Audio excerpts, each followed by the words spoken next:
আসসালামু আলাইকুম, সবাই কেমন আছেন? আশা করি অনেক ভালো আছেন। আজকে নতুন আরেকটা রেসিপি নিয়ে আসছি আপনাদের সাথে শেয়ার করার জন্য।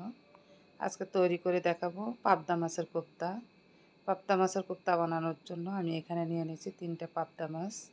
এটাকে আঁশটা ছেড়ে ভালোভাবে ধুয়ে পরিষ্কার করে নিয়েছি।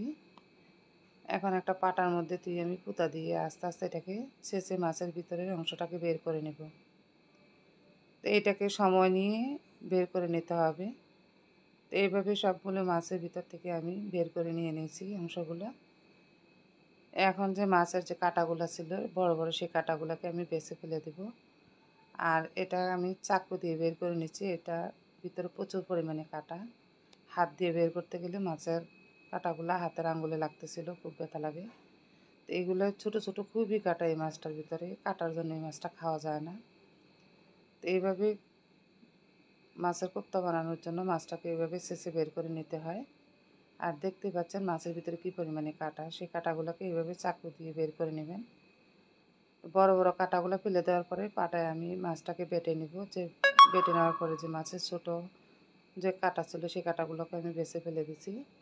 এখন বেশ কিছু পেঁয়াজ, হলুদ গুঁড়ো, মরিচ গুঁড়ো, জিরা গুঁড়া, লবণ, রসুন বাটা সব কিছু দিয়ে আমি মশলাটাকে ভালোভাবে মেখে নেব।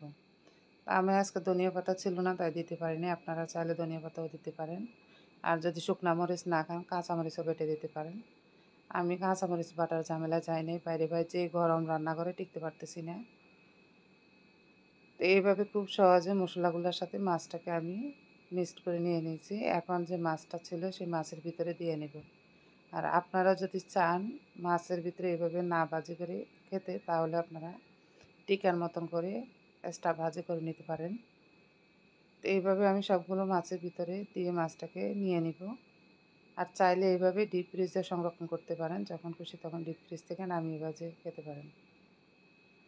তা আমি খুব সহজে মাছের ভিতরে সবগুলো দিয়ে দিচ্ছি। আমার সবগুলো মাছ এইভাবে রেডি করা হয়ে গেছে। এখন আমি মাছগুলোকে ভাজি করে নেব।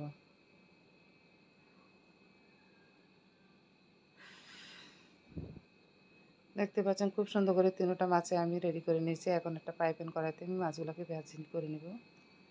আমার ফ্রাই কড়াইটা ছোট তাই ৩টা দিতে পারিনি, 2টাই দিছি। আর এটাকে একদম লো আছে ভাজি করে নিতে হবে, বেশি জোরে জাল দিলে পুড়ে যাবে।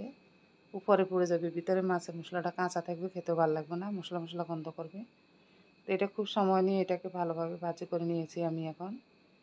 তো আমার ভাজি করা শেষ, এখন আমি একটা প্লেটে উঠিয়ে আপনাদেরকে দেখা দিচ্ছি। তো আমার ভিডিওটি কেমন লাগলো, যদি ভালো লেগে থাকে অবশ্যই এটা সাবস্ক্রাইব করে দেবেন। সবাই ভালো থাকবেন।